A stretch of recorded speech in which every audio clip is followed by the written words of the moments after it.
What's up, guys? Billy here with my good friend Ryan. What's up, Ryan? What's up, man? How you doing? I'm pretty good, man. Today we'll be reviewing the sophomore LP from Childish Gambino. Titled Because of the Internet? Titled Because of the Internet, yeah.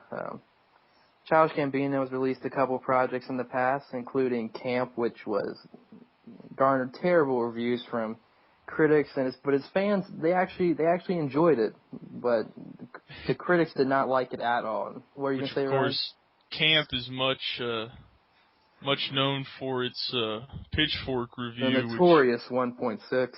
in which he was nicknamed 1.6 until, well, he still is called 1.6, but hopefully this album will change some minds.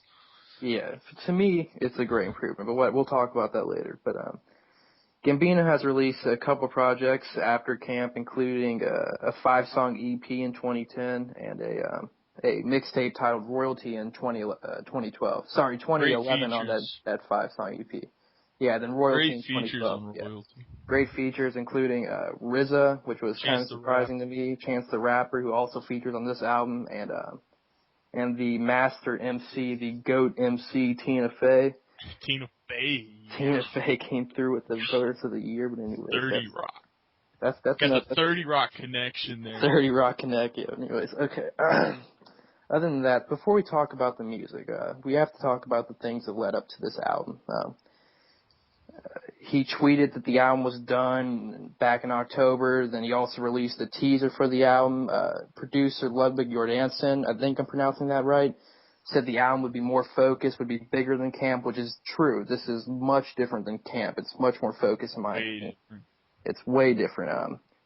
Another funny thing is he recorded in Chris Bosh's house this entire album, and which he referred to as the Temple, which I thought was pretty funny, but whatever. I hear Didn't make he's much got a sense. nice house. Oh, I'm sure he has a nice house. He's rich as hell. But anyways, I wonder if Gambino got. I wonder if they got to pass around Chris Bosh's wife. Probably did. Dude, I don't know, man. That's another time. All right, we'll talk about it another time. Anyways.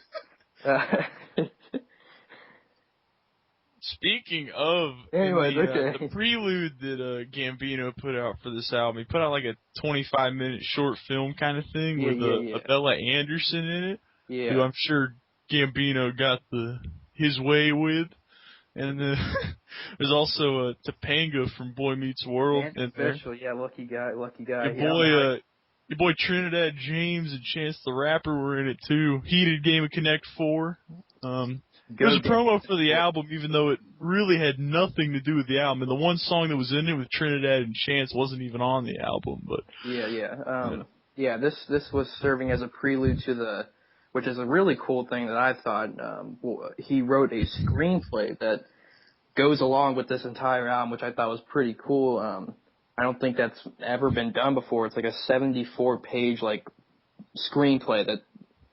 With the silent videos to go along with it. Yeah, you play the songs while reading this, and it prompts you to play this song, and you watch a silent video that I guess it follows the story.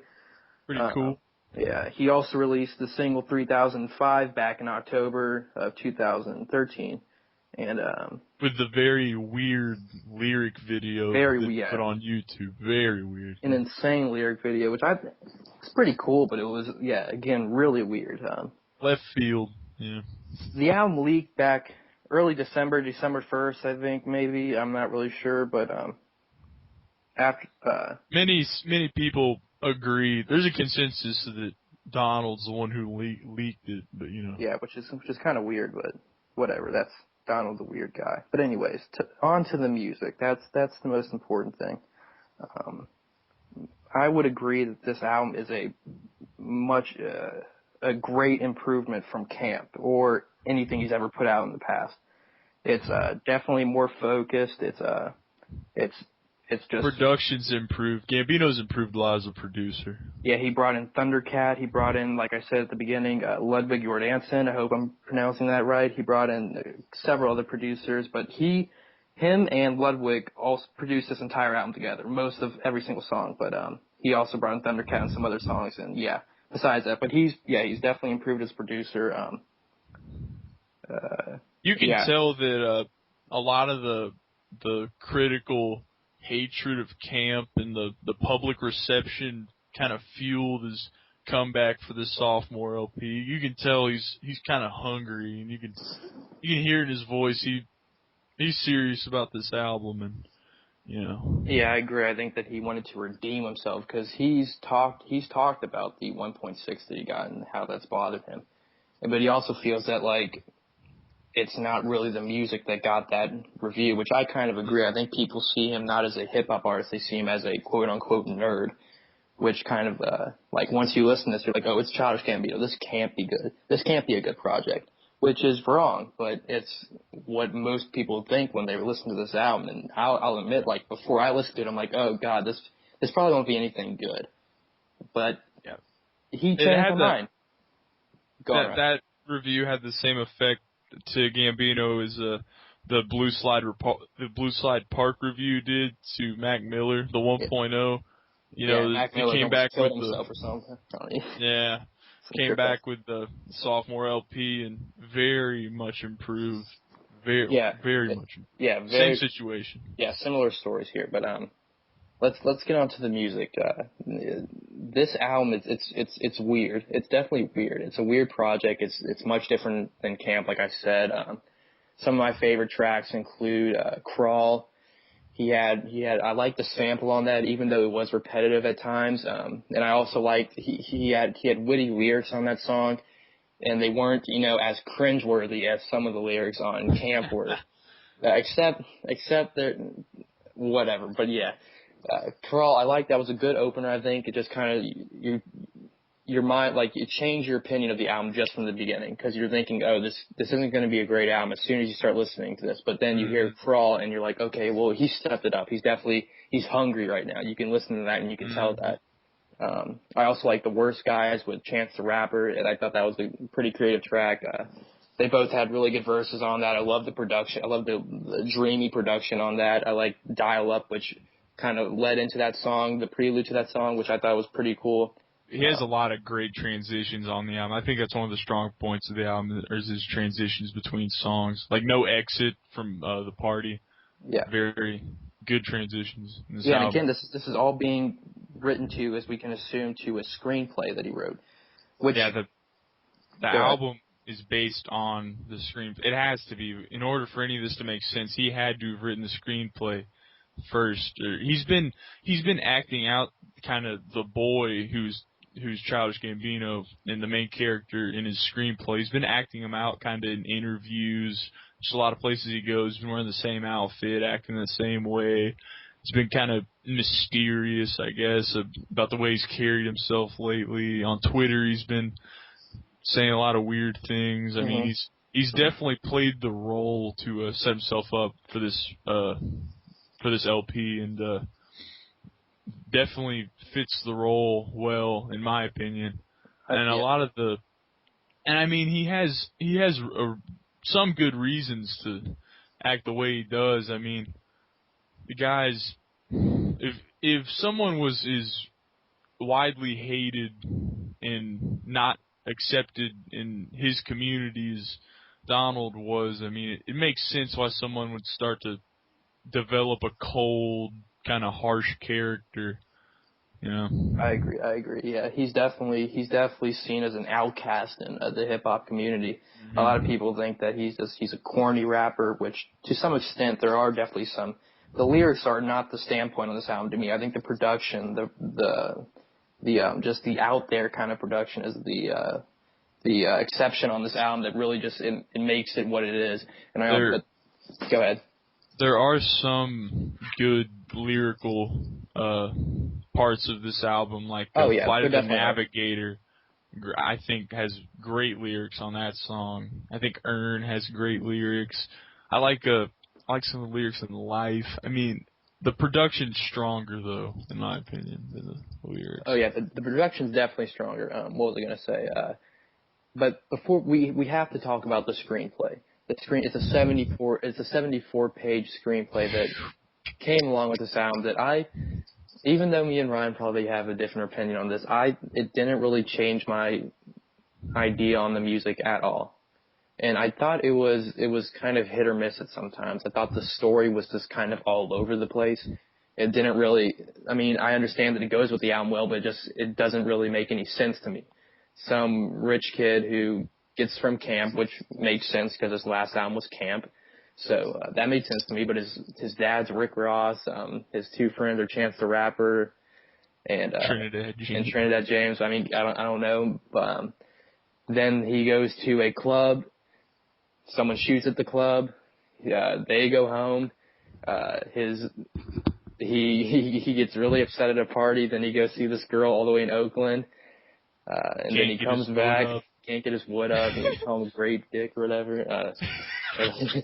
Then he gets back from that, and then his father dies. He goes to Switzerland, gets in a fight with the dude who crazy chick dumps the supposedly ashes. Created What Does the Fox Say?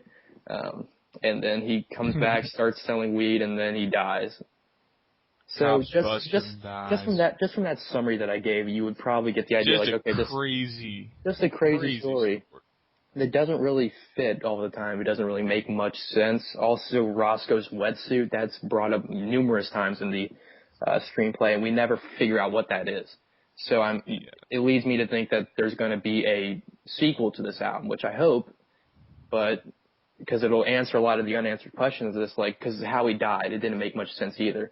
So while the screenplay was a cool idea, I just don't think it really changed my idea on the music at all. The music sounded the same to me, and it was kind of underwhelming to me, to be honest. What about you? What did you feel about that, Ryan? Well, first off, I want to say another thing he's been incorporating from the screenplay into like kind of real life is the hacks flash drive that he's been including with some of the albums at certain locations today, and if you bought it, and the screenplay is definitely weird, and I don't think anybody other than Gambino actually understands some of it. Agreed. I mean, I'm sure there's. I'd like to know what kind of real life validity this story holds. Like, if any of this has happened to him, like in real life, what his situation. I'm sure most of it hasn't. I'm just saying, like. I don't know. I'm not sure. I mean, I think the screenplay sometimes can be, kind of brilliant, but at the same time kind of juvenile, I guess. I mean, it's clever, and it's definitely a game changer, in my opinion, because, nobody's doing this, so it's kind of cool when somebody switches it up a little bit and does something neat like this, but it doesn't change the music much. The only thing it changed was the leak contained a cut-off version of Life, the Biggest Troll, which is the last song on the album. And on the screenplay, the full song is on there. That's about the only difference. And there's a hidden track which hasn't been revealed yet on the screenplay. I'm not sure if it's on the physical album or what, but I'm sure that'll all be figured out soon. But the screenplay overall is I thought it was a good read. It didn't change the music much for me, other than Life, of course. But I thought it was an interesting read, and I think it's cool that he's using his abilities because, of course, he was a writer for 30 Rock and other shows. So it's cool that he's using his abilities, for something in the rap community. You don't see that a lot. So yeah. Again, screenplay. I thought it was a cool idea, but I just found it underwhelming considering that he writes for 30 Rock, which is a great show.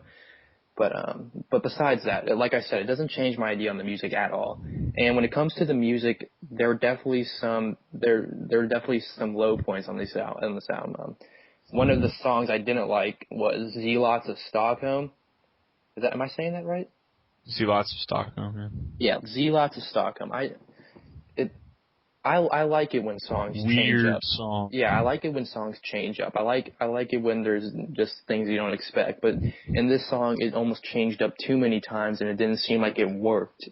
It just seemed like he was trying too hard to make this song something great, and it just kind of it sacrificed what could have made the song great, because his lyrics aren't bad in that song at all, but the beat changes and the overblown bass in that song and the it didn't work for me. It didn't click for me. Also, the song 3005, I thought it had a terrible hook to it, just something you would hear on the radio, and Childish Gambino is nothing like you hear on the radio, and I just didn't think it fit into this album at all. Those were two of my least favorite tracks, but overall, there were a lot of good tracks on this album, a lot of tracks that I enjoyed that surprised me from Childish Gambino. Oakland or Telegraph Avenue, that really surprised me. I thought that was a great song. It's really catchy, had a great hook. I love the part where he just comes in rapping and he's talking about how he doesn't want to be a father or whatever. I thought that was great, and that goes in with the screenplay again. Again, if you're going to listen to this the first time, you need to listen with the screenplay. That would be a great experience. I listened before the screenplay, so I didn't get the chance to do that. But you should definitely do that. But yeah, definitely read it. If you haven't read it and you've listened to it, you need to read it. It gives you a better context and understanding of the pieces of the album. Yeah, but all in all, in the end, it's definitely an improvement. It makes me excited for what he's going to release in the future if he ever releases something. I hope he does. I think he will. But from what I can see, the public's reacting to this much more than they did to Camp. They're giving it a lot of positivity, in my opinion, and including critics are still critics. Whatever. They're being critics. They're being critics, yeah. But what you would expect. But besides that, yeah, I think it's definitely an improvement.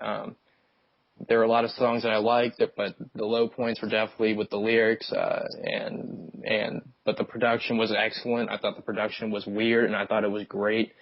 But besides that, I thought all in all a good album. My final score would be a 7.2 out of 10, I think, on this one, which is, again, that's surprising for me to say. I never thought I'd give something from Childish Gambino that high of a score, but that's my final score on the album. Yeah, I think the high points on this album, they're much higher than the low. They're much higher than the low points are low. Like, I think, and there aren't many low points to me on this album. And I think even when it starts out with that little 5-second intro and then, goes into Crawl, I think the Crawl samples, the beat on there is crazy. And then, it goes into World Star, which good song. Love that song. Great beat. And, then, you have Dial Up, The Worst Guys, and Chance the Rapper's feature. That's my favorite song on the album, I think. Great song. Then you get into Shadows, which, that song about how he couldn't get his wood up. Wait. Talking on that, who knew Childish Gambino actually had pipes, man? Like, I didn't know he could sing. He sounds like a Frank Ocean on this album. I did not know. On Earn? Oh, on man. Earn, yeah. Like, I mean, it's like, I was like, who is singing? I thought it was a feature. Like, I was like, Azalea Banks can't sing like this. So I knew it wasn't her. Then it surprised me. Like, I was like, is this Frank Ocean or something? Like, he sounds like Frank Ocean on here. I was surprised. Sounds like a little better version of Drake. Yeah, ooh, shots. And I mean, but not only does he show his great vocal range, he shows his ability to drop some good bars, like on Sweatpants. I think Sweatpants. I forgot to talk about Sweatpants. Oh my God, the great song. The beat's great. The lyrics don't be mad because I'm doing me, but then you doing you. Like, I go ham at that part. That's a great song. That's a great song. No, man. Are you eating that? That's a great song. I mean, great song. And then, of course, as Billy said, Telegraph Avenue, great song. I mean, that could be on the radio. It probably will end up on the radio. And 3005, the lowest point of this album by far. I mean, bad song. The problem with 3005 is it just sounds like he made it for the radio. And it doesn't fit, even on the screenplay, it barely fits into the screenplay. Like, it doesn't, it feels like filler, is what it feels like. It feels like filler for the radio. 3000 and filler, man. That's what I would call that one. That's a terrible song. And then, after that, I think, is when the album gets crazy and picks up. Because in the screenplay, that's when the party, the big party at his house starts. And, of course, you have the interlude to the party, which I think is great. You know, Gambino's just playing piano or whatever in the party, which I think is a weird track, but might be my favorite on the album. And of course, No Exit, which is great. I'm talking about which songs I like, but I like about all of them, so it's hard. No Exit. I love the hook on No Exit. Great hook on No Exit. Mm-hmm. And then Flight of the Navigator, which it's all over the place and it's kind of wild. And I understand why some people wouldn't like it, but I like it. So, I don't know. I think that song is really, I don't know, kind of deep too. And then Zealots of Stockholm, which, you know, free information, that's also kind of all over the place, but, you know, I like it. I think it sounds kind of cool. I'm into the whole beat switch thing. I know it sounds kind of forced. Some people say it sounds forced, but I like it. And then, of course, Earn, which, it's got pipes, man. Pipes, dude. He came through with the vocal range. I was like, what's up? Who is this? I did not know it was Childish Gambino. Then you got Pink Toes, you know, hate that song. The mandatory collab with the girl you banged, you know, you have to do it. Mandatory filler, I understand why it's on there, you know. I get it. And then Earth, which I think the lyrics in that song are great. I think Life and Earth, the way they end is great. Even though Macklemore was supposed to be on Earth, I don't think his feature would have made a big difference. Azalea Banks is still on the song. I think it's really good. I mean, it's just the last two songs, Earth and Life, are mainly just about life and death and, you know, what it means to him. And I don't know. I think it's great. And I think it's a strong ending to the album. And because at first, you know, everybody thought, oh, you know, Life is cut off. You can't just end the album. That pissed me off, man. I remember listening for the first time. I was extremely upset about that. But knowing that that's not how it ends, that definitely made it a lot better for me. I mean, overall, I think the album is one of the best albums of the year in terms of rap and hip hop. I think. Yeah, you liked about every song, didn't you? Yeah, I think it's an incredible. I mean, just incredible improvement from Camp, and I thought it was a step up from Royalty for sure, because Royalty was solid, but it wasn't like because of the internet. I think this album is great lyrics. Sometimes they're corny, I'll give you that, but, you know, whatever. What can you do? And then I think his vocal range on this album he showcases it extremely well. I think a lot of the beat switch-ups and samples in this album, like, you know, the sample Oakland by Lloyd, the samples in Crawl, the sample of Like What by Problem and Sweatpants, I think, you know, I liked it all. And honestly, final rating for this album, I'm going to have to give it a 9.4 out of 10. Whew. Damn. Hey, man, Ryan, are you sure, man? That's a 9.4. I'm sure. I think, in my opinion, rap album of the year. In my opinion, rap album. Yeezus, man? What about Yeezus? I'm going there. I think it's better than Yeezus. Wow. Okay. All right. Whatever. I mean, I can't change your review. That's set in stone. 1 second. I mean, that's pretty high review, but, you know, I respect it, man. I respect it. Mine's a 7.2. 1 second. A 9.4 plus a 7.2. That's a 16.6 divided by 2. That's an 8.3. That does not get the stamp of approval. Remember, a stamp of approval will be an 8.5 and above, so this does not garner the stamp of approval. So it's close, though. It's close. It's 0.2 away. Getting there. It's getting there. But anyways, after the review, this is going to be a new channel that we're starting.